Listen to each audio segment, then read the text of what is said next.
willkommen in Freiburg, Daníel Bjarnason. Very nice that you're here with us on the Philharmonische Orchester. And we called the concert Island in Freiburg, a bit of Iceland in Freiburg, but actually there's a bit of Freiburg in you as well. There's a story. Tell us about it. When you first came to Freiburg. Well, I used to study conducting here at the Musik Hochschule with Scott Sandmeyer back in 2003, 4, 5, 6, maybe, around that time. I think I graduated in 2007, 6 or 7. And I have not been back since then until now. That's crazy.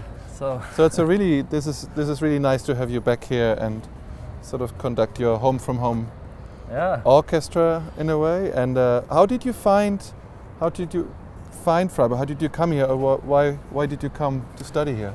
Well, I actually knew some people who were already here at the school. Yeah. It's a good friend of mine, a violinist, and a Icelandic pianist, as well. Icelandic people. They're everywhere. So and How's that? it's actually there's quite a tradition, or at least there was. I think there still is for Icelandic people coming here to study at the Musik Hochschule here. So I went and did the audition, and I really liked it here. I liked the city. I liked the vibe. I liked the school atmosphere, and I was thinking about going to Berlin as well, but then I decided to come here actually instead. That's what I did. Came here from Berlin. Yeah. It's just better, a better place. Good choice. Good choice. And of course, you're not only conducting the orchestra, but you're bringing a piece of yours, a composition of yours, quite a recent one, a new piano concerto. So you're a composer as well as a conductor, which is doesn't happen that often, but there are some examples like Pierre Boulez, Peter Edvers, who sadly just passed away. How is it for you, this experience of being a composer and conductor at the same time? I guess you'll be able to conduct your own pieces, maybe premiere your own pieces. How does that work for you? I've always found it to be a very good blend, actually, and I find that it sort of gives inspiration and energy to each other, composing and conducting. The only bad thing about it is that they are both quite time-consuming, so it's actually hard to find time to do both, but it's a constant juggle. But I actually studied composition before I came to Freiburg. And I decided to study conducting rather than doing like a postgraduate diploma in composing. So I thought this would be my my composing study in a way, also to conduct and to work with musicians and have a very hands-on experience with the repertoire and with the musicians and learn from that as a composer. But when I was here, I was very much a conducting student. I don't think anybody really knew I was composing even. So it's nice to be able to come back now with a composition of my own, but show like both sides. Fantastic.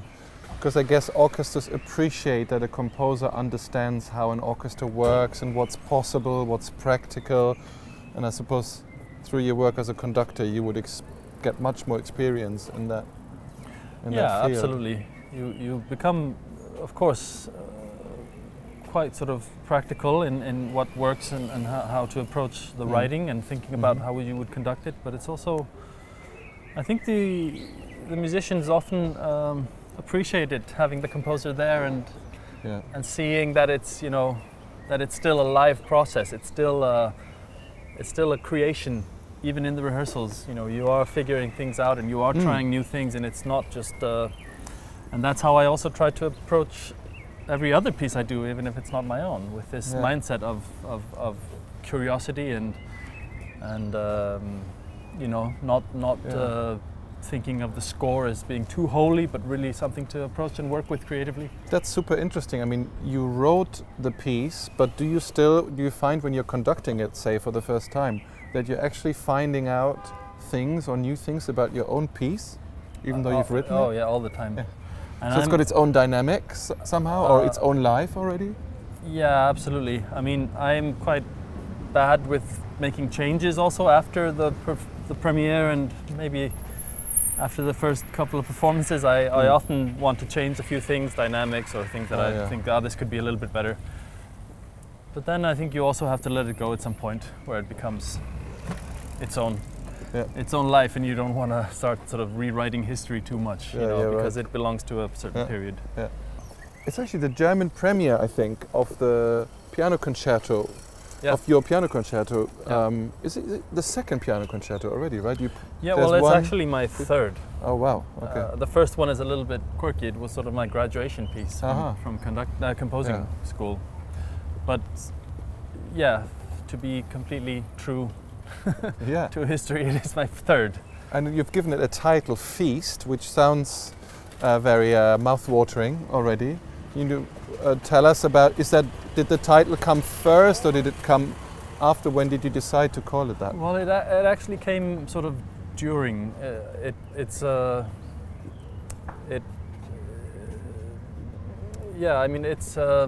piece that was written actually during COVID, and it is it's a piece that is in the sort of spirit of the sort of memento mori idea, which is very prevalent in the Middle Ages, of this sort of remember death, or the Totentanz, which is also about celebrating life in a way, remembering that you are alive while remembering that you will die. But the inspiration, more concrete, is actually from an Edgar Allan Poe short story from 1843 called "The Mask of the Red Death." Yeah, I know that. And it's about a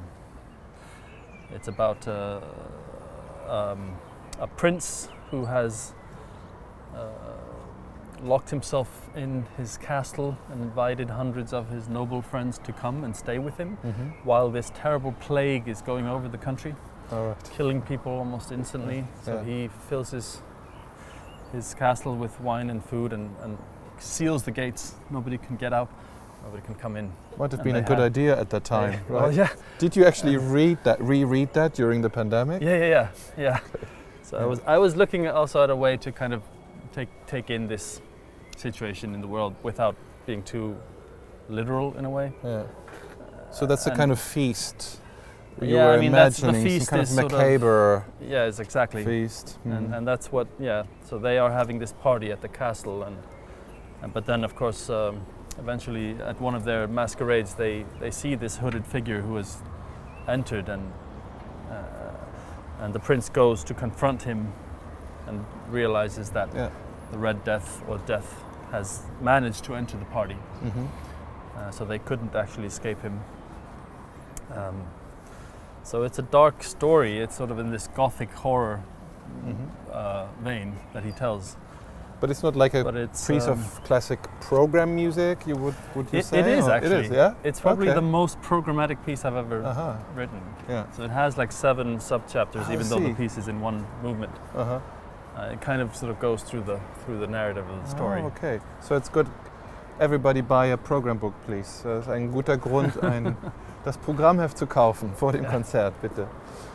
And then you're bringing us another Icelandic composer, young Icelandic composer called Bara Gísladóttir.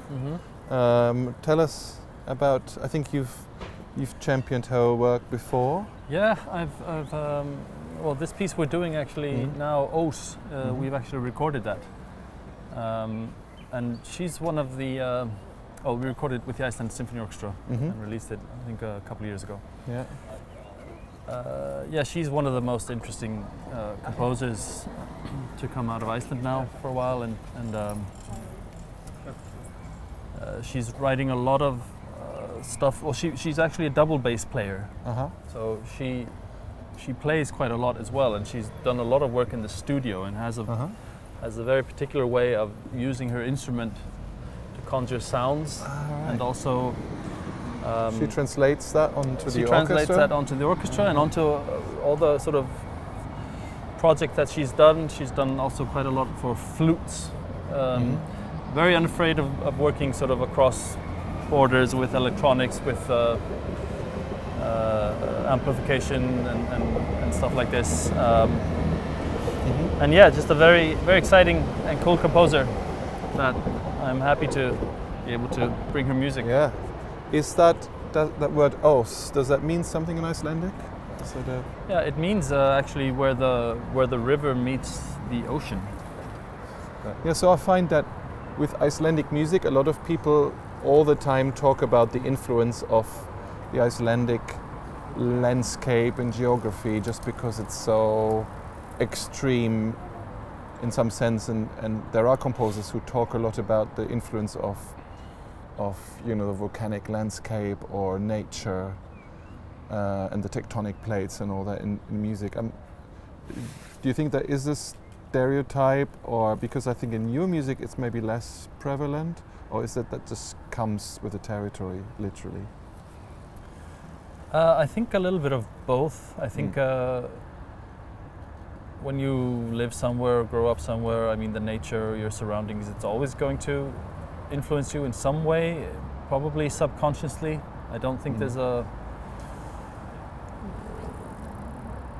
I don't know if there's like there probably is. It's easier for people from the outside to say that there's this school of Icelandic sounding music, or the Icelandic sound, which is probably something quite slow moving and drone-like, and and sort of like and this. Tectonic, and tectonic, big moving plates. And I think that's there are a lot of composers doing stuff like that, and I think it's probably something that most Icelandic composers can quite easily channel into, because it is something that resonates with us, and we have this string to our bow somehow. This color is natural for us doing this, but that doesn't mean that everybody is doing that all the time. And in fact, there's an early orchestral piece which I conducted a few times, Emergence, and maybe that's the closest things come with you and having that sort of.